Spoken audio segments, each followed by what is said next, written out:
Jack, whenever you want, we can start. And Pete. Yeah, I mean, it's 6:04. We can start now. We're just like having more people as they come in. Yeah. Sounds good. Do you want to do a quick intro or something? Or, I mean, how do you want to lead it? Yeah, I mean, I guess can you give like an intro on yourself first? I sent like a bio view, but it'd be nice to kind of start off that. Yeah, of course. I'll pull up this. We do slides on all of our, at least for the spring one. So let me just share some of the slides, and we'll get started. Okay. Cool, guys. Let me know. Can you see my screen? Yeah, we can. Yeah. Excellent. Yep. Okay, cool. All right, guys, great. So thanks for having me back here at Princeton. I am super excited I think with Elevate and sort of the stuff we're working on. We're working with the Corporate Finance Club. It's an awesome initiative. I've gotten to know kind of Jack and Peter well over the last year on just great leaders. They've built up a tremendous organization. And so yeah, all you guys, for taking part in this organization, continue to be involved. Really, really great. Quick background about myself. I entered the world of finance in 2012, 2 years after the last financial crisis. I started my career out in Goldman Sachs in our investment banking group. I actually started in the financial services, financial institutions group. So the first thing, my first lesson learned that, we'll start off with is, when you think about places to start your career, one of the main questions I get asked is, what industry should I go into? Or, what segment of the market should I go into? And largely my advice, based on my experience and kind of having seen this so many years over, is go into an industry group where one, you are interested, right, in the types of companies and the types of industries you're covering. Number two, that you obviously see in the next 5 years, like a tremendous amount of activity or sort of tremendous amount of transformation. And if you look at the financial crisis, that's what FIG was, right, back then. And so my first few years in FIG was extremely transformative. And I would say that, my first couple of years I worked on I'd say close to $100 billion of transactions and actually led them. And that's maybe my second lesson learned for you all as I kind of go through my career.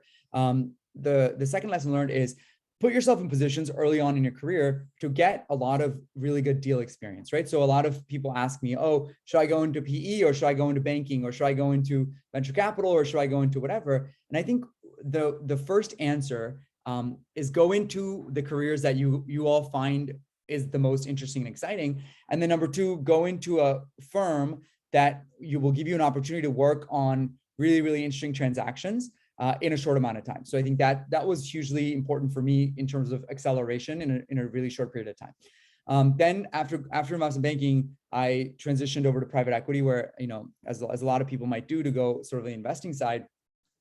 And then I actually, I went to Goldman's private equity group, which is about a $100 billion fund that we have within the firm. And it was sort of in buyout investing, basically. And I just continue to cover financial services, financial technology, and technology and related industries. And it's perhaps my third lesson learned is that, try to be very thoughtful and sort of very critical about sort of where you are versus where you want to be. And if there's some sort of experiences that you want to build out, I would say be okay with taking risks early in your career to sort of get those experiences. I will come back to that in a second. So anyway, so that's was at Goldman. And then I was recruited to go join another fund, Vardy Partners, as a director to help build out their private equity business. And maybe that's my fourth lesson learned is you'll have a lot of opportunities in your career to transition to different firms, et cetera. Just be judicious, right? As you leave Princeton and go on to the real world, you'll have, the world tends to become more sectorized and industry specialized. So make sure you're sort of, the path that you're taking ends up narrowing you in an area that you want to be narrowed into, because that's the world we're sort of living now, where it's sort of helpful to be sectorized much sooner. So we'll come back to that topic as well. What's more interesting, here are two more points, is that, getting a lot of deal experience. I talked about this earlier. I think I've been very fortunate over my career, worked on over $200 billion of deals, both on the buy side and sell side. I have gone to lead 3 of the largest deals in financial services since the crisis. So I think, for me, that has been really, really formative. And the question I get asked on this one a lot is, all right, how to get you get in those positions where you are the associate or you're the analyst who's working on these really, really important deals? The short answer is blocking and tackling. So that's my lesson number 5, is before you get to work on like the deal that's on the Wall Street Journal, just doing your job as an analyst for the first 2 or 3 months and doing it really, really well, others notice, right? So you're kind of going above and beyond. Those are the analysts and associates that get to work on these mega deals, right? So I think that's sort of the 5th lesson here, is just doing the blocking and tackling and doing your job really well, and then sort of stepping into the role when it's given. The next thing I will highlight is, if people have questions on what IPOs are, split offs are, M&A deals are, buy sides are, sell sides are, I'll try to get to this a little bit later, but these are all different types of transactions that you can do as either an investment banker or as a private equity investor on either side of the transaction. The next thing is, I was also very, very interested in sort of building my own leadership skill set, management skill set, people management, process management, et cetera. And some of these industries, right, like consulting or investment banking or private equity or venture capital, or even hedge funds and investing, actually don't give you the opportunity as much as you think. You could be a great analyst, but it's unclear if you're going to go become a great associate or a great principal or a great director or a manager of people. So maybe my 6th lesson learned here is that I would suggest everyone here take advantage of serving in leadership roles, or that the capacity of sort of managing people, leading projects or leading teams, because you learn a lot that way that will actually help you improve your own career and your career trajectory. So for myself at Goldman, I was asked to sort of take on this role of being chief of staff within our investment banking group. That's actually a role that you have to do in addition to doing your job. So it's not like you can take a break from your job and do this role. And so it was one of those things I was like, well, sure, I'll work on it. And that really, where you're managing the analysts or the associates, you're managing the recruiting process, the training process, the development, training development, the summer offers, promotions, all that stuff. So that kind of falls into that management of that process. And it was hugely transformative for me, both from, helping establish myself, but also in the firm. So again, I want to spend a minute to give you guys a little bit of background about sort of the journey and sort of what helped me. And I think this is a lot of the things that did. Now it brings to Elevate. So I also started Elevate a little over 2 years ago now, the source that leads to this partnership. I think the goal initially was, can we, while I was very fortunate to have had a great, been building a great career within the industry, I still felt like there was, and I've always felt this way, that as it relates to things like career-long networking, career-long learning, career-long recruiting, career-long like investing, and just community ecosystem building, our industry has been like notorious for not having avenues to do that. And I actually think it's additive, right? If you go into the real world, the further you remove yourself from Princeton, right, 2-3 years out down the road, people almost don't care as much where you went to school, and they start focusing more on, all right, what are the people that you know, right? I think so your network becomes the most important piece of capital. And so we've sort of built now the largest network of professionals in this industry and students as well, like yourself. And so this is called Elevate, and this is kind of what the Career Network is. I think we started out 2019. I think we were on campus before a lot of you guys were on campus, the fall of 2019, speaking at that beautiful building that you guys have. I forget the name of the building, but I think since then, we're now partnered with all the top 30 universities, about 100 clubs, including clubs like, the Corporate Finance Club here. And the goal is to build a better ecosystem. So I think, I'll share with you guys a lot of resources as we go through this conversation of how to take advantage of this network. As you can kind of tell, 100 clubs across the top 30 universities, also the grad school level. Again, we'll get back to that later. And the goal is, can we build a platform that is built by professionals? So we've had on over 75 firms across private equity, investment banking, venture capital, to really give you guys a behind the scenes on not just what those firms do, what these careers are all about, but also how you can enter and be successful, at these different firms. These are just examples of a few of our recent events. I'll send you guys links to all of this. I will share this link in a second.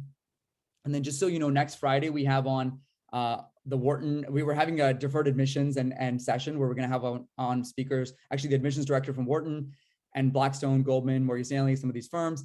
Then we're going to have growth equity event with the top 5 growth equity fund, and then a private equity forum. a diversity conference. You should all check that out. We have 6 speakers on that from, different firms, Goldman, Morgan Stanley, all these different firms. So just get involved. And I'll share the links with the resources in a second to kind of go through that. So before we jump in, I guess where I would just, I want to keep this interactive, guys. I know it's Zoom and I know we're all like, it's late in the day and da. So I think, totally get it. So no pressure. But if you guys have questions, I think, this session is for you, right? I'm today not in a recruiting capacity. So you guys should definitely ask questions, etc. I will point while you guys ruminate on those questions. I have maybe like 40 slides I also want to get through. So it's going to be a pretty like hectic session. But I do want to make sure we answer a lot of questions. Here are a lot of the resources that I was alluding to. And 2 of them that I'll point out right now really quickly that I think have been really, really helpful for students. The first one is this Career Academy. So this thing, Elevate Network /Academy. So let me point that out for everyone here. I think this is probably the most like awesome resource that we have, or one of the most awesome ones. If I can pull it up. 1 second. So how you guys use this is anyone going through the recruiting process right now, which a lot of you are, you just basically can go in here. We've got about 500 videos completely. There's like, it's completely like free. So that's sort of what that is. And then you can go in and you can go in here and hopefully you can see this. I don't know. Can you guys see this? And you can basically go in and literally be like, oh, I'm really interested in investment banking, or I'm interested in private equity. Let me go hear about what the interview process is like at Warburg Pincus, right? And then, so basically any company you guys want, we have a list of companies. I think we're still working on it, but like Apex, Apollo, Ares, Bank of America, Blackstone, Carlyle, Centerbridge, Centerview, General Atlantic, like Goldman Sachs, any of these companies, go in and hear about what the interview process is like. We'll go and hear about what people do every day at that firm. Go and hear about how they think about growth equity or private equity. And to me, this is really bridging that information gap, especially for a school like Princeton, where you don't have a traditional sort of business program, right? Or you don't kind of have as much exposure to these careers, even though you have tremendous alumni in there. The goal was really to build a platform that would help everyone really learn about these careers in a very kind of democratized way, right? So that's one resource I want to point you guys out to. And the second one is the events. So same exact thing here. I will point that out as we go here. So you can see this, right? So you can go in here the same way you signed up for this event. You go in and you're like, okay, cool. I want to go to the MBA Wharton AdCom and event. And you just kind of see, all right, cool. We have admissions directors, we've got all these different speakers. Let me just sign up for it. Again, that's next Friday if you guys are interested, but that's where you'll find all the events. You can go back and listen to old recordings as well. So if there's no questions, let's kind of keep going on the slides. And then if people have questions, we can come back to it. Okay. So where I want to start with you guys is kind of finding the right fields of career in finance.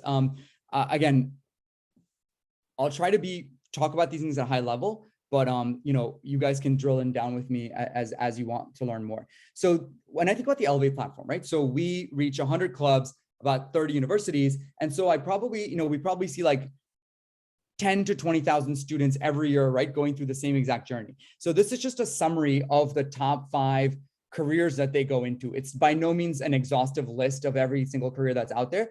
And also one thing I'll say is just because we'll focus a lot of time today on investment banking, private equity, growth equity, venture capital, and hedge funds, does not mean that's the only career there is in life, or that's the only career you need to get into after Princeton. I want you all to really, really spend a lot of time self-exploring in the self-exploration process of figuring out what is the right career for you. Obviously, this discussion is going to help you. All the professionals from Elevate are going to help you to do that. But at the end of the day, it's your career. So I want you to kind of go in having done all that diligence and knowing exactly where you're getting into, not because Jack is doing something or Pete is doing something, because you did something that you want to do. So the first probably 40 to 50% of our students nationally go into investment banking. Investment banking, for those that don't know, is a client advisory job where you work with clients to provide transaction advisory or strategic advisory on things like, hey, I want to go raise an IPO, I want to go divest my part of my business, X, Y, and Z geography is not doing well, I want to go buy and expand into this geography. Like any series of strategic decisions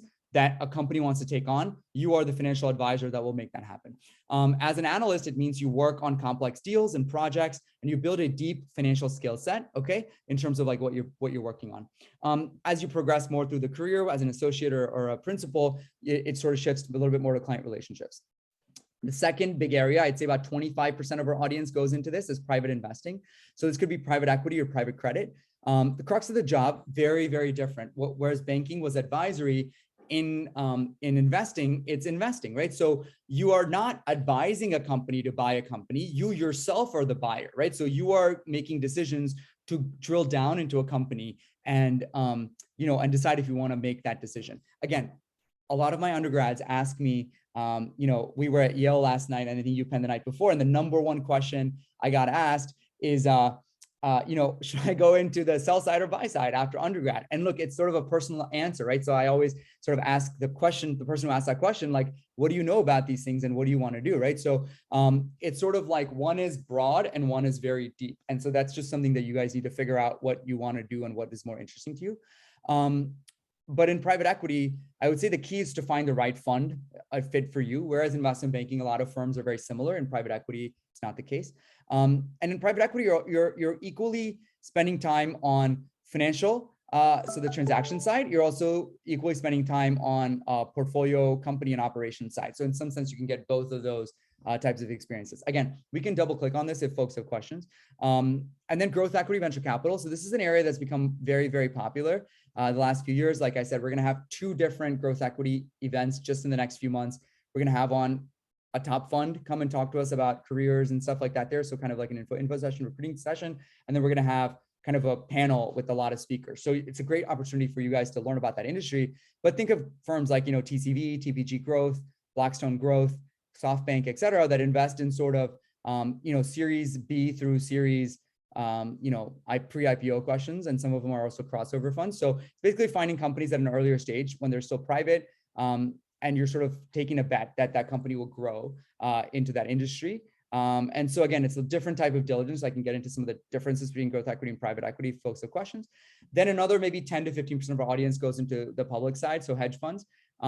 Again, here the crux of the information is finding an edge when all the information is public, right? So are you someone who operates in an environment where one, there's a scoreboard every day, or one that where you think you can find alpha when all the information is public, right? Versus private equity or growth equity when it's all private. So again, that's just sort of a, kind of a nuanced difference between the two. And finally, consulting, strategy, corporate, maybe another 10, 15% of our audience goes into this. And again, these are sort of the McKinsey, Bains, or corporate strategy parts of a company where it's less finance heavy, but more strategy heavy. So again, like I said, I speak fast. I'm going to go through a lot of things. So stop me if you need me to slow down or have questions, but I will keep going, right, in terms of trying to cover as much as possible. Okay, so second question I get asked from people is, okay, now I'm a sophomore, I'm a junior, or I'm a first year, what should I be focused on? Okay, so let's think about that. So if you're a first year, you're obviously 6 months into your careers or your college, your focus should be on career exploration. I talked about this a little bit earlier. Recruiting is happening earlier and earlier every year. You guys all know this. So the more upfront energy and thought you guys can put into the career exploration process, the better off you are. Career exploration doesn't mean like you lock yourself up in a room and like watch YouTube videos all day, right? It's sort of like what it means is you take on a couple internships, figure out, hey, do I like advisory? Do I like, investing? Do I like operations? Do I, what do I like? Even amongst the activities you're involved in school, do you like logistics? Do you like finance? Do you like, bringing people together? Just start highlighting for yourself, what about your own skill set and your strengths are, making you a good fit for a certain role or not. Second thing is strong performance at university. This goes without saying. Most of the firms do have a cutoff. Again, from Princeton, it's a fantastic school. So, you could be taking harder classes and stuff, but generally just do well in school. That's going to help you in the MBA process. It's going to help you in, recruiting and all that stuff. And then on-campus involvement. I think, look, I will take you guys back behind the scenes of when we got, 300 resumes from Princeton every year or whatever at Goldman. It's really hard to know the distinction between, I'm just going to call names here, Jiatong, who's, a major in math and has a 3.95, and Daniel, who is a major in, economics or whatever, and has a 3.92. Like, you know what I mean? I'm just giving examples, or a 3.4, or 3.8, or whatever. My point is, like, the way you differentiate yourself is by becoming more involved on campus and off campus, right? So how do your experiences differentiate you? That was my point in that bad analogy. Okay, and then the second thing, and then also getting a freshman year internship. Again, really, really important. It doesn't have to be in finance, right? Or business or VC or something. It has to be in some area that, one, gives you real world experience, and two, just advances the ball in your candidacy. Okay, the second big area where a lot of our students here are second years. Here's where sort of the stakes get a little bit higher for everyone. The first task you all have is getting a second year internship, and then soon shift your focus to getting a third year internship. Obviously, that's a lot to balance for people. So in addition to that, you're going to be asked, and I'm going to ask you in a second, to start networking with professionals, and then sort of preparing for interviews. So that's a lot of stuff, right, to sort of work on. So I think just be organized around this whole process. If you don't have a second year internship yet, try to spend 30 to 40% of your time over the next couple months getting that internship. We'll talk about some strategies on how to do it. You guys can tell me where you're struggling. I'll try to answer those questions. But generally, your goal should be, while you go into the PE, banking, VC recruiting process over the next few months, to have something you can point to that says, hey, I'm going to be doing this summer, right? And I think that's a credentializing sort of thing to do. At the same time, especially if you're going into banking or private equity, I want you all to be starting to network with a lot of people in the industry, such that you're well positioned in the process. Okay, so we'll get to that in a second. Upperclassmen, I'm not going to touch on this as much. I know there's a few juniors, and I know there's a few seniors on this call. Again, we're going to have a lot more sessions on Elevate over the next couple months on how to. We're going to bring on 10 or so incoming bankers, and they're going to talk about how to convert that summer internship to a full-time internship, full-time offer, how to do your senior year, how to kind of do that. So all that stuff we're going to cover up via a bunch of forums. So you guys can look out for that for sure. And then the other stuff I'm not going to hit right now. So recruiting career principles for Princeton, I will make this Princeton specific. There's 5 main areas that I want everyone to focus on. Number 1, university. There's a double-edged sword when you go to a university like Princeton. One is it's one of the best, if not the best university in the country. Number 2, it doesn't have like as strong of a sort of on-campus presence of all of these firms. You have to sort of do a halfway approach where 70% of the firms will come on campus, and another 30 you're gonna have to supplement by sort of going and kind of building your own networks that way. Again, fantastic platform, but in some sense, you all have a great opportunity to bridge the gap and take networking into your own hands and sort of build those relationships.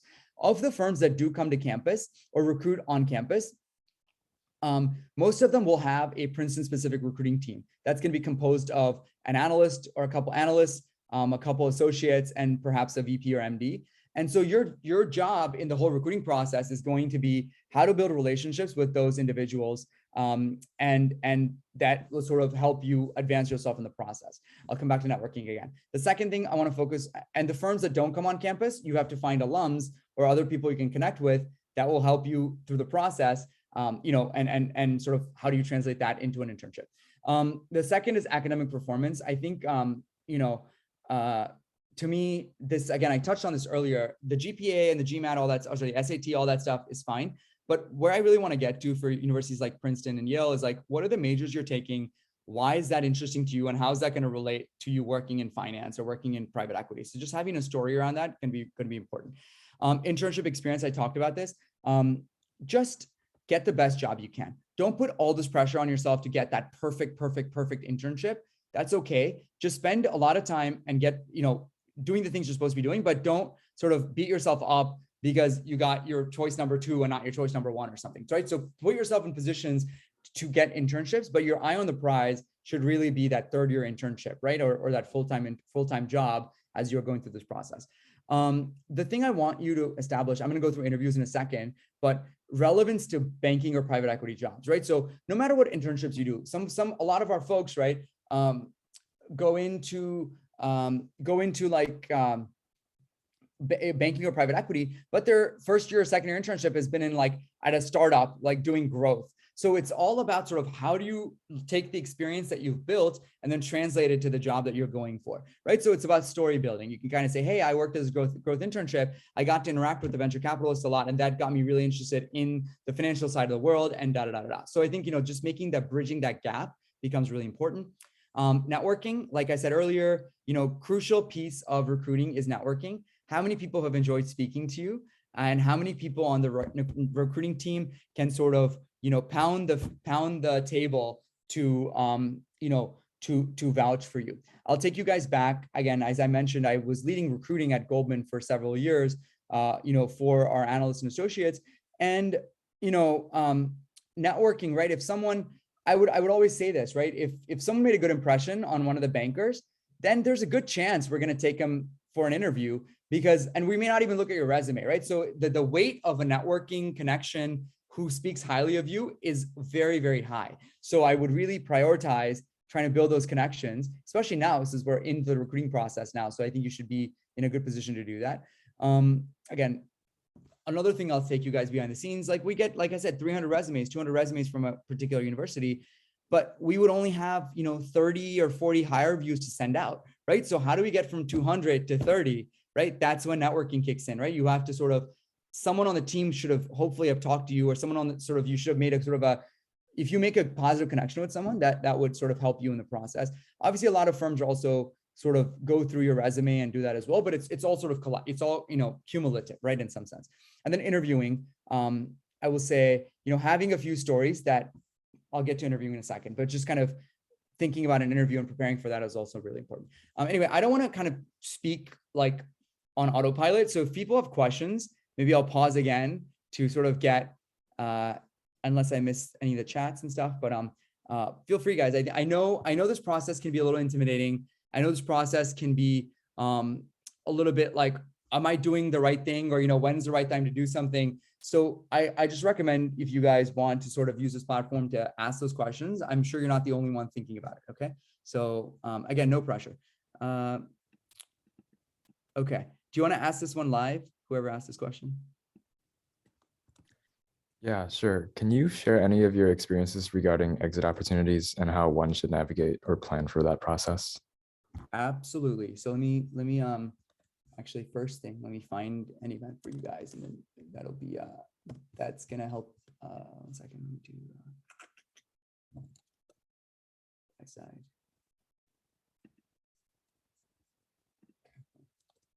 Hold on. I'm just trying to find something that's gonna help you on this topic. Buy side. Okay, so here's one that I'll start off with, you guys. So this is a panel we had. It's the same panel we're gonna have very soon.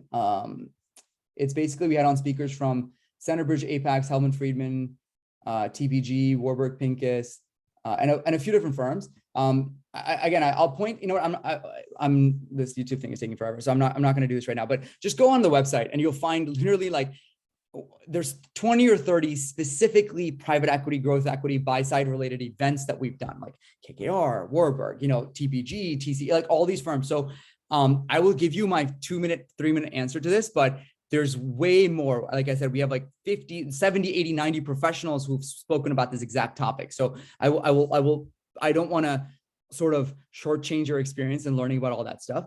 Look, I think not only my own buy side experience, but as you can imagine, okay, so everyone who came to my Princeton session in 2019 is now already finished up their investment banking and is now going to the buy side. So I'll use examples of, of like thousands of students or now buy side professionals that are going through this. Look, it sort of depends what you mean by the buy side. And again, Windsor, you can reach out to me afterwards if I don't fully do your question justice on this call. But I think it sort of really depends on what you mean and sort of where you're going and how you're getting there, right? So the multiple pathways, I think what you mean by your question is exit option. If you go into like consulting or investment banking and kind of what that looks like. I think there's two things, right? There's something called the on-cycle process and there's an off-cycle process. On-cycle process basically means it's like a single point in time. It could be after Labor Day, it could be before Thanksgiving, it could be, this year it was 1 year into sort of your banking or consulting careers. Where, somewhere from 10 to 15 firms, or maybe a little bit more than that, come on and they recruit sort of anyone who's in investment banking or consulting into joining as an associate at their private equity firm or growth equity firm or whatever. There's an off-cycle process. That means that if either the process is too early, or you just, frankly, you just started your banking consulting career, how are you going to be in a position to recruit already for the next job? You want to sort of take it a little bit more on your own terms. I would say it's about 50-50 these days. 50% of the jobs are on cycle and 50% of the jobs are off cycle. We're seeing a lot of firms move to an off cycle approach just because how much capital is being raised and how much sort of recruiting needs to happen between cycles. That said, I think the exit opportunities and how you should navigate for that is the earlier you could start thinking about what you want to do and what are the things that you want to get out of that next step in your career, the better, right? So one, it's going to help you be prepared early on if the on-cycle recruiting process happens early on. But also number two, it sort of helps you only spend time in that area that you found as your own area of interest, right? So I'd say the preparation piece, really important. Number two, getting good experiences is really important, right? If you're a year into banking or consulting, the first question everyone's going to ask you is, what deals have you worked on, or what projects have you worked on? So really important to align yourself into firms or into groups where there's a lot of activity going on. And so that's sort of my second thing. And then third is sort of bridging the story and kind of developing that investor mindset, right? So what I mean by that is, Windsor, let's say you worked on, I have no idea what your background is, but I think, by the way, other people should also introduce themselves. So I can give you guys more customized answers also. But I think like, let's say you were like a healthcare management consultant at Bain, or like a healthcare investment banker at JP Morgan. A lot of my analysts make the mistake of being like, all right, tell me about the deals you worked on. They're like, oh yeah, I advised this company. We did X, Y, and Z. It was like 10% accretive, blah, blah, blah, blah. And then I start asking them questions about, okay, tell me about what else is going on in that industry. Tell me about who are the main players in that space. Tell me about, would you do this deal? What would you look at? And they don't know because they've spent so much time just working on the model in the deal, but they haven't sort of formed a view on an industry, or formed a view on a thesis, or formed a view of that company. So that would be my like key mistake to avoid in terms of the exit options and the buy side process, is not only get a lot of good deal experience, but also be able to speak to it from a perspective of an investor. Again, that was 3.5 minutes on that question. There's like 3.5 hours maybe or something we could spend depending on which segment you want to go into and stuff. So Windsor, maybe the first advice I'd give is go back and look at some of these sessions that we've had. If you still have questions after that, feel free to ping me on LinkedIn and I'll try to get back to you. Okay. Thank you very much. That was very illuminating. Amazing. Okay, brilliant. Okay, so any other questions before we keep it moving? Yeah, Lauren. Yeah, I just wanted to say, first of all, thank you so much for taking time out of your day to meet with us. I was just wondering if there was like one like specific piece of advice that you could go back and give yourself when you were starting the recruiting process. What specific piece of advice would that be? Yeah, so it's funny, a lot of our conversations with these professionals will ask them, these are like either my mentees or other people at these different funds that are, or mentors or whatever. Okay, I think there was another couple questions that were direct messages. I'll get to those in just one second. Like we sort of asked them like, what's the biggest advice you give, et cetera. I think if it was personally, I'll be honest, I don't think, I think you have to sort of figure out like a couple of things. One is just, it's never too early to be introspective, right? In other words, I think you have to be a little bit attuned to three things. And I kind of preface this by saying, and I've said this at Princeton before. I think you guys aren't there because it was for prior classes, but your career goal is to like be excellent at something, right? Become the best at something. Again, it's not going to be something you're going to be doing right after undergrad, or something. Maybe it is, right? I don't know, but that should be your sort of goal. So where do you want to spend your time, right? A lot of people go in, and I get some people tell me like, oh, I just want to go work at Goldman Sachs, and I'm like, okay, but what do you want to do there? Like, do you want to go work in like healthcare? Do you want to go work in technology? Or consumer? Like, no, I don't really care. I just want to go work there. It's a great firm. I'm like, okay, that's fine if that's what you want, but what if you go work in an industry group that you absolutely hate? Let's say you go work in an industry group, like I'll take my own example. I was in FIG. I like FIG, but let's just use FIG. I want to go work in financial services, and you absolutely hate it. And then like you just spend 2 years doing what exactly, right? So I think it's just so important, I think, to be attuned with your own interest and everything. And I'll tell you this, I'm speaking to you guys now. in 2 weeks, I'm going to be speaking to like my Wharton Business School or my Harvard Business School and some of this. So you guys, same exact people 10 years, 6 years down the road. And I'll be almost giving similar messages to those students as well, because I think we do a lot of things because, look, credentializing is important. Brand building is important. I was a huge brand honcho in my career. I started at Goldman Sachs, even though I was like unsure if I wanted to go into investment banking. I was like, well, let me just go in there. So I totally get it. But I think the earlier you can start identifying, look, I love investing, so let me go into that. Oh, I love this, etc. And also being like, what is the best platform for me? Is it a large platform? Is it a small platform? Because the inclination for coming from a school like Princeton is just go to the largest platforms you can go into and the biggest places you can go into. And then you'll be asking the same question to me, Lauren, 6 years from now when you're at, GSB or HBS or Wharton or whatever, if you go down that path. My point is, like, that is one thing I would give myself. I think I did that early, and that's what has helped me a lot in my career, but that's one thing. Second thing that I didn't do enough of, which I want you guys all to do, is build your network capital. Look, I think Princeton has an amazing network, but you should be let's just take an individual who gets an offer their second semester of their sophomore year. Okay. And then what they do is they sort of just like turn off their brain from a professional development perspective, do all the things in school, everything is important, all that stuff. But you spend like literally no time, you just are networking like crazy your sophomore semester. And then now your junior year and senior year, you've completely not sent one single email out because you don't need to. You don't need a job. You already have a job. You're good. But that is, I think, a waste of an opportunity. And I'll give you an example for myself. My first year at Goldman, I was so concerned of like, I just want to make top bucket. I just want to sort of, like I want to do the best job at my particular job. I don't really need to go and meet other people. And I mean, I achieved that goal, but I think in doing that, I had sort of, my year-end reviews with my partners, and they're like, hey, how have you built your network within Goldman? I was like, honestly, I don't think I've done it because I've just been focused on doing a good job. And they were like, look, Kaushik, I think that's a missed opportunity. You know what I mean? If you can kind of harness the power of the firm to sort of meet a lot of people and get to build your network capital, look, one day you'll leave the firm and you're no longer going to be at your desk, but you will have all the network that you've built at the firm. And in some sense, that is sort of a brand, right, that you're building for yourself. So I'm telling you, because I didn't do this my first year, then I was like, holy crap, you're right. So let me go and do that. So after that, I was like, every week I was having lunch with someone different, right? And kind of doing that. And it was good. It was helped me out a lot. And frankly, it's helped me out so much in my career. So maybe that's the second advice, Lauren, I'd give you guys, is that like, just,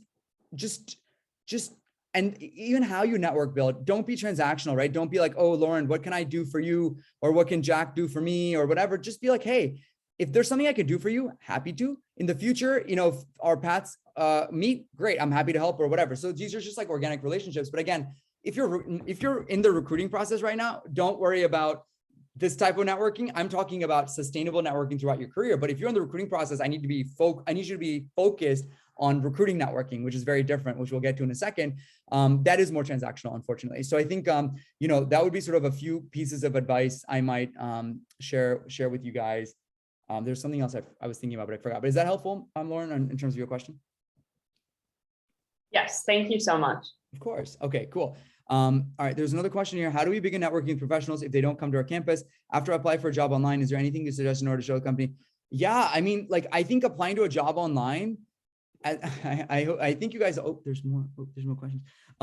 Okay. As you guys know, it's like sort of putting like, what is a good analogy? Like sort of like, I guess, putting your paper into like a black abyss, I suppose, you don't know what's happening to it. It's just sort of, in the ether, right? So my point in raising that is, I don't think it's ever enough, right? You can apply on Handshake and you still have sort of 1 in 10 chance of getting an interview, right? Just given how competitive these jobs are. Think about it, right? Like I just made the example earlier, I'm getting 10 to 1 number of resumes or applications as I have even spots for an interview, let alone a job, right? So I think at least 10 to 1, I think it's actually closer to probably like 20 to 1, right? So my at 21 in terms of jobs. So I think absolutely, if there's firms that come on campus, here's a formula. If a firm's coming on campus,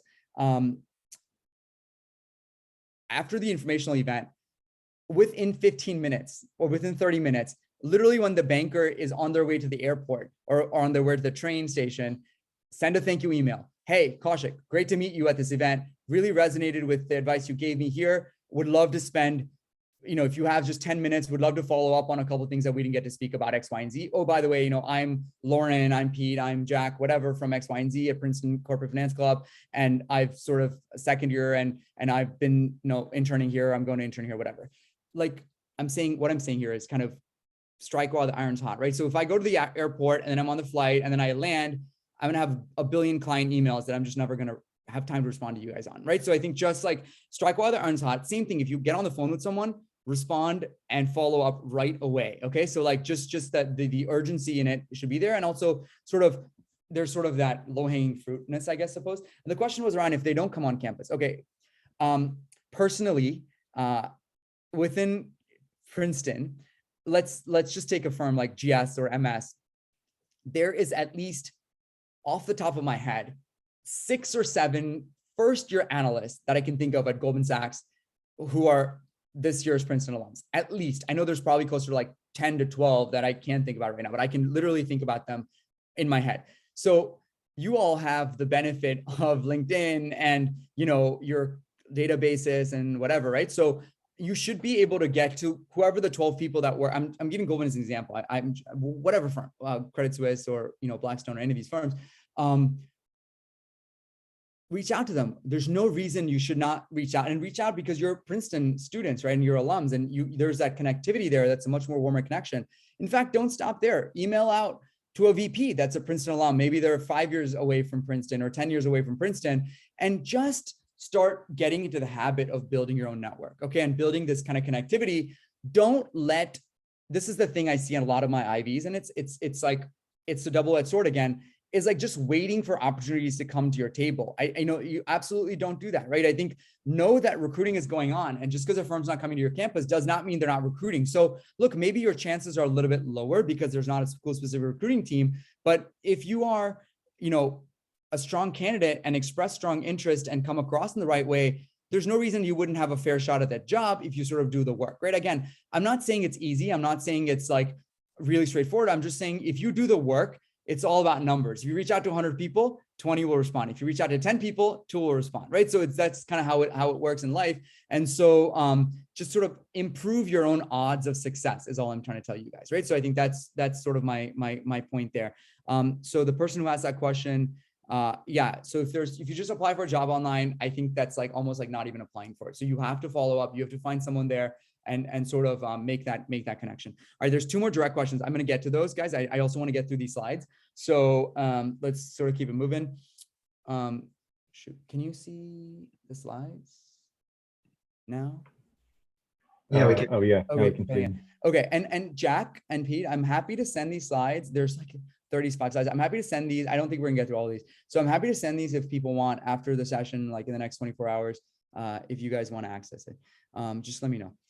Okay, so what are firms looking for? So we sort of profiled, I don't know, maybe like 4 or 5 dozen current professionals who were, on either leading the recruiting for their groups and stuff like that. It came down to sort of 7 or 8 things. And this is a combination of things, okay? So it's not just your major, or it's not just your work, it's not just your university or your GPA, it's all of those things combined. Analytical ability, can you demonstrate your ability to solve complex problems with either data or information or problem solving?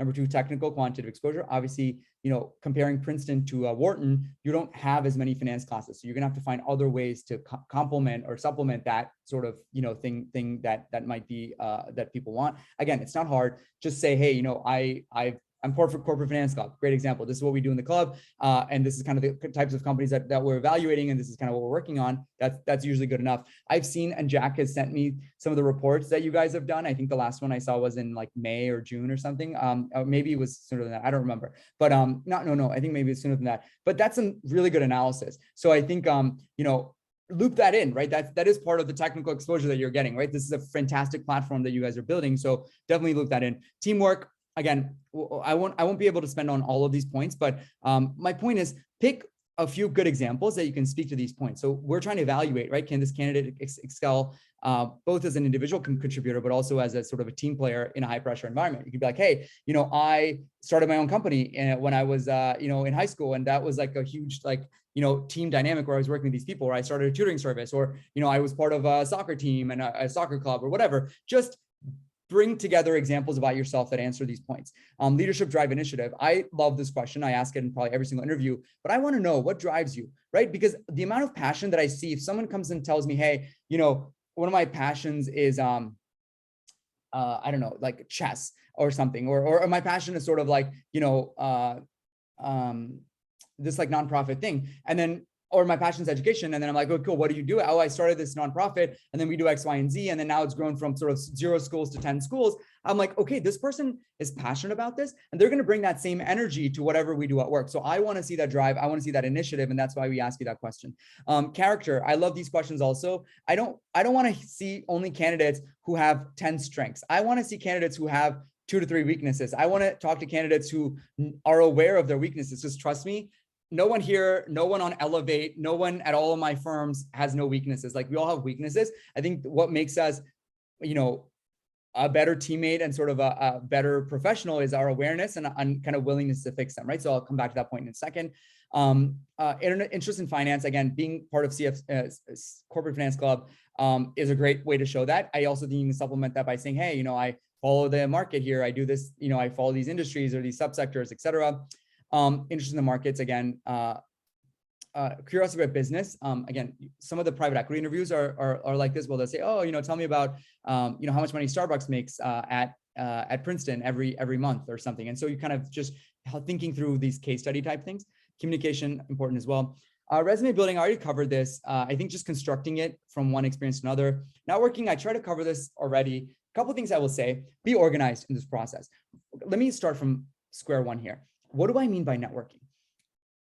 Any of you who's either a sophomore or a junior, so second, I'm just gonna address you both now, and I'll get to my other classes in a second. If you're a sophomore or a junior, a critical piece of your internship recruiting process for careers in banking, private equity, or consulting, I think private equity and growth equity to a slightly lesser extent, is can you build a connectivity with the recruitment team or professionals at that firm that will help people understand and learn about you a little bit more. That will then help you secure, a kind of not an interview, but the kind of help you demonstrate yourself as a viable candidate versus just a name on a piece of paper, right? So that's sort of the goal of networking. So the whole process is you're trying to get to different people at the different firm that one, you can build relationships with and understand what the firm's all about. But number two, they can then vouch for you, say, hey, I've talked to Lauren, I've talked to Pete, I've talked to, whoever, Windsor, whoever I've spoken to, and they're a good candidate, or they've kind of done well in this thing. That's a double-edged sword. You can't get on the phone with someone and then completely bomb it. Then you will not get an interview, right? So I think treating these as interviews is important. So what do? There's 3 distinct steps. Number 1, outreach. So be expansive in your outreach, right? The question someone asked earlier, oh, they don't come to my campus. Oh, well, if you can find one Princeton person at that school, you should be emailing them. You know what I mean? So that's how I think about networking. Don't let people or otherwise tell you that, oh, there's not enough Princeton alums or Princeton doesn't have a pipeline into this. It's all probability. It's risk-adjusted probability. And so you just take your shot and see what happens. Okay. So number 1 is outreach. Be organized around this process. Create, like, I've seen some of these spreadsheets that our students put together. Again, you don't have to go crazy. See what works for you, but just have a tab for each firm and then start making a list. Okay. First year analysts. Let's start with seniors, right? So your class of 2022, X, Y, and Z going to Morgan Stanley and blah, blah, blah. Let's start with those people and say, hey, how was the Morgan Stanley process like? What was the MS process at Princeton like, et cetera? And then let's go to first year analyst, class of 2021, and reaching out to them and say, hey, I'm a Princeton alum or I'm a Princeton student. I noticed you were in, this class. I was in the same kind of classes, or you did this extracurricular, I did the same thing, or I knew someone that did this. I also noticed you're in healthcare. That's an industry I'm really, really interested in. I'd love to sort of connect with you if you have 5-10 minutes to just hear about your experience at the firm and at the group, right? Something like that with your credentials. I'm X, Y, and Z. Again, like just covering your bases. And so I would do that for every single firm, right? Create a list of 10 to 12 people who are there all the way from first year analysts to sort of, associates, and then sort of see what your hit rate is. And then, so that's your outreach process. Then your communication, right? Make your communication strong. What I always tell students is give me a reason to respond to your email. Don't just tell me, oh, I am Jack, I'm a junior, I'm really interested in Goldman Sachs, or I'm really interested in Blackstone. Like, tell me why. Like I noticed kind of, I'm really interested in sort of advisory. I'm really interested in healthcare because I've done X, Y, and Z. I noticed you're in healthcare. Like, this is why I want to talk. So give them a reason to like respond to you. Okay. So make your outreach really, really powerful. And then the third piece of this is when they actually acquiesce and get on the phone with you, make that powerful, right? Get on the phone, be prepared, ask questions, ask follow-ups, and sort of, it's really challenging. And the only way to have those conversations go well is via practice. The first 2 or 3 you'll have, you're going to bomb. I guarantee you, like you will come back. You can LinkedIn message me in 2 weeks. And if, you could tell me how they're going, but I guarantee you, but it's all relative. The first 2 are going to be okay. The next 2 are going to be better. The next 2 are going to be even better, right? So it's sort of, you'll work your way up. So don't hesitate to start. Okay. So I'd say start now, start ASAP, right? If you're sort of in that process going through right now, because look, figure out what works for you, right? If you're not one of those people that loves emailing 100 people, don't, right? Figure out other ways, right? Go and reach out to 3 or 4 alums, but develop strong relationships with them and deep relationships with them. Again, figure out what works for you, but I'm telling you that just applying online on something is not enough, okay? So in the interest of time, I think we got like 5 or so minutes left. I'll hit interviews really quickly and then I'll take more questions. So how an interview is structured, again, this could be even an informational interview. Tell me about yourself. So we don't have time to do this at Princeton, but usually when I do this live, I pick on a couple of you to sort of tell me your pitch and we'll work on it and stuff like that. So we may not have time to do that today, but generally the goal here within a pitch, oh, there's a chat. I'd love to hear more. Okay. There was a couple questions that came in about business school. Okay, I think if you missed it early on, we're literally next week having on Wharton and their admissions office to talk about deferred in business school. So if you're, I don't know, I guess even if you're younger, but if you're mainly for juniors and seniors, but if you're younger than that, I'll send this to Peter and Jack and you guys can facilitate it within your groups. But we're also going to have on speakers, right, from Goldman, Blackstone, I think a couple other firms like Lindsay Goldberg and a couple. So you'll hear about how an MBA evolved for them over the course of their like careers. And I think that's also an interesting perspective. So you'll get to hear both the AdCom and you get to hear them as well. But I'd love to hear more about your opinion on business school or not. Okay, so this person that asked that question, please come to that event. And then I can answer any questions right after that as well. I think, look, business school, my short answer is if it depends on the individual, like what you want to get out of it. There's no like one size fits all. A lot of people say, hey, I don't have a sort of strong, I didn't go to a hardcore business school undergrad, so I want to go supplement that in business school. I want to build a better network in the world of finance, or I want to sort of recruit and change my careers. Or they say, like, I don't want to spend another 2 years in school, right? I think it sort of just depends on that individual and sort of what, what they want to get out of. That's my short answer. But there's definitely more there. And the deferred program is like an interesting way to sort of get in and then not have to worry about it and sort of punt the optionality. The other questions you'll get asked, what are your strengths? What are your weaknesses? Like I said earlier, is my favorite question. At Goldman, we used to ask 4 versions of this, like what is feedback you received? How would you change about the way you work? What do other people say as your areas of improvement? What would your boss say? What would your teammates say? Where have you gotten better? So just be ready for that question. Don't think you're not going to get it because you are going to get it. Okay, so just be ready for that question. Accomplishments, work situations, teamwork. I think we try to do all this already. One recent trend is these kind of situational questions. So you'll get asked like, oh, a client calls you, it's Friday afternoon, no one's on your team is around. How would you handle this? So those are situational type questions that you should be ready to answer as well, okay? So then there's sort of the finance technical piece. Again, a lot of our students stress out so much about technicals and then it's like 10% of the interview. So get it, do it right. There's like, I'm sure CF Corporate Finance Club, I always get the acronym. It's hard for me to say, but the club does a great job of sharing all those resources with you guys, training you all. We have so many great resources as well. Like just get a hold of something and just get it done. But more importantly, I want to hear about why are you doing this industry? Why do you want to go into private equity? Why do you want to go into investment banking? What are you like tracking the markets? What industries are you tracking and sort of what M&A deals and all that stuff? So it's important to sort of just subscribe to the journal, subscribe to like Financial Times or something, or Deal Book, and just read it like every day. And I think that's all you need to do for that one. I'm not gonna spend time on higher views. I'm gonna skip some of these technical perspectives. There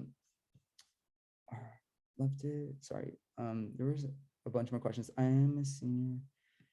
Healthcare investing in general. Okay, can you reach out to me, please? I know we're like running short on time. The question was around healthcare investing, like industry-specific investing, coming from sort of more of a healthcare background.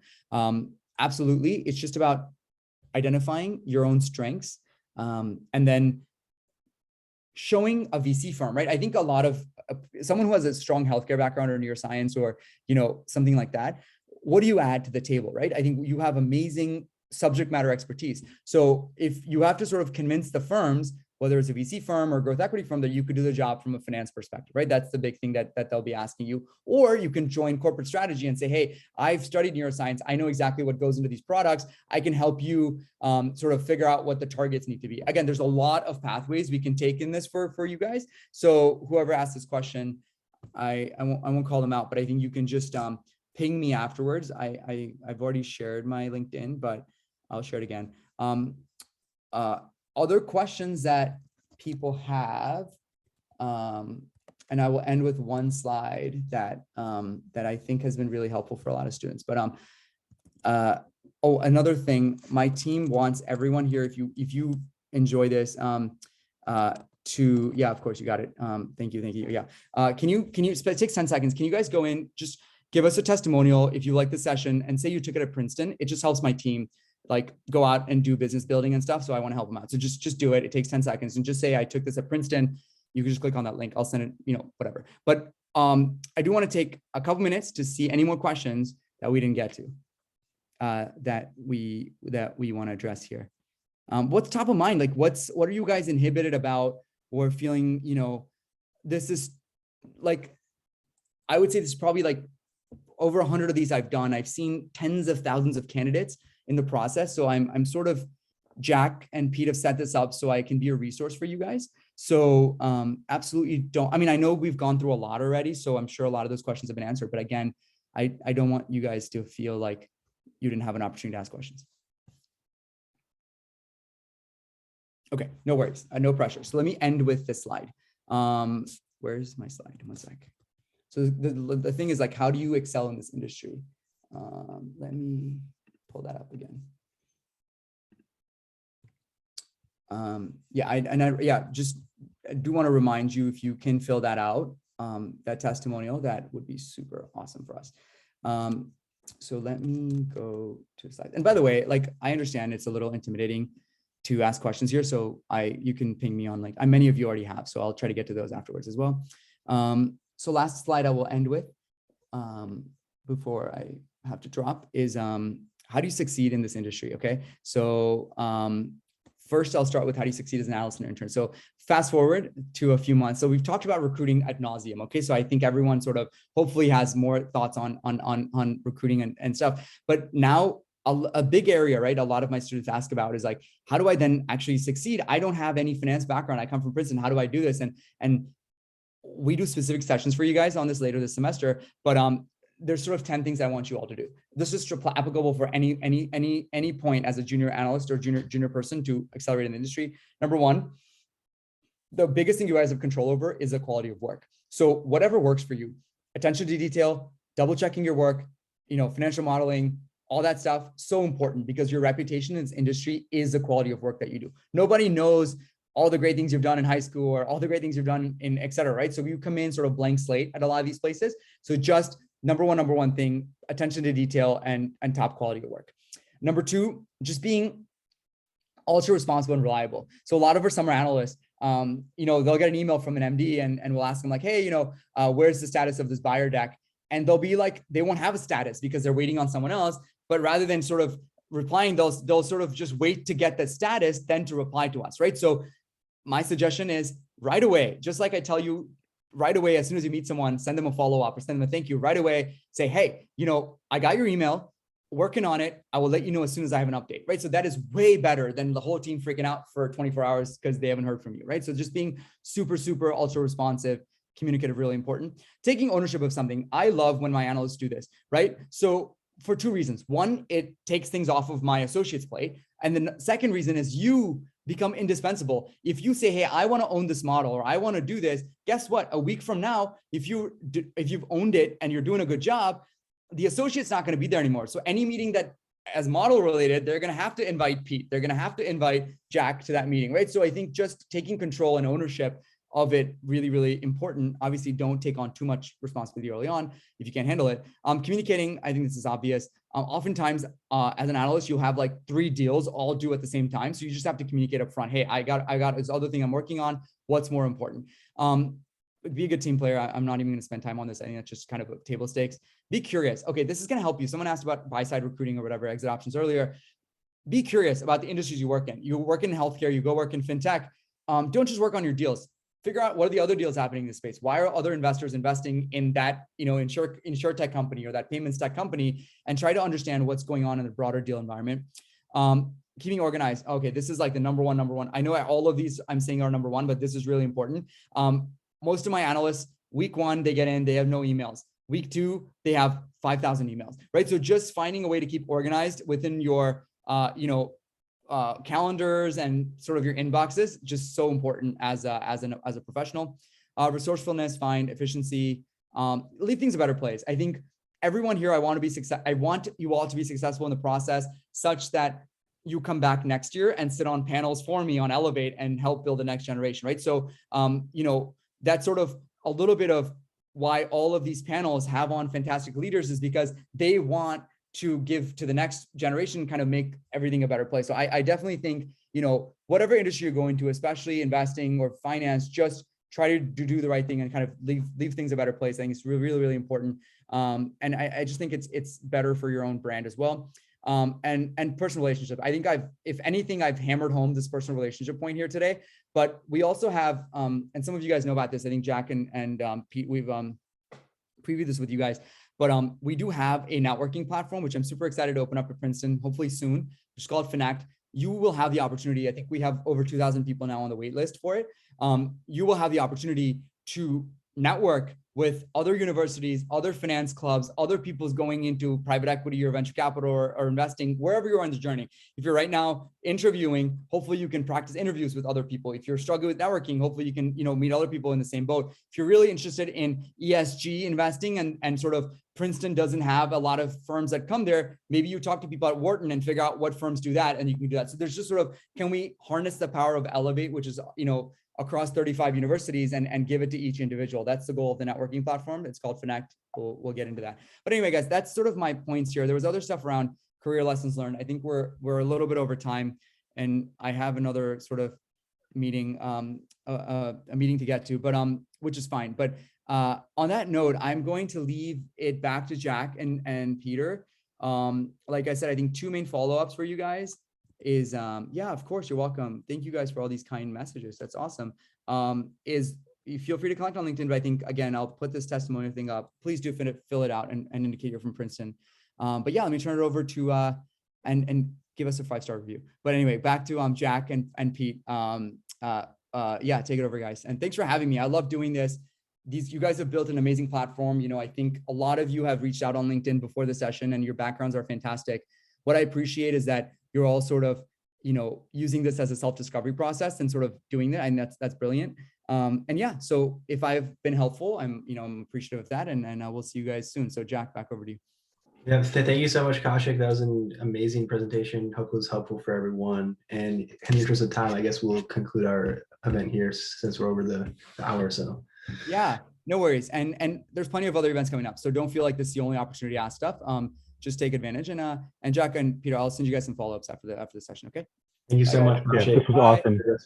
Thank you so much. Cheers. Bye.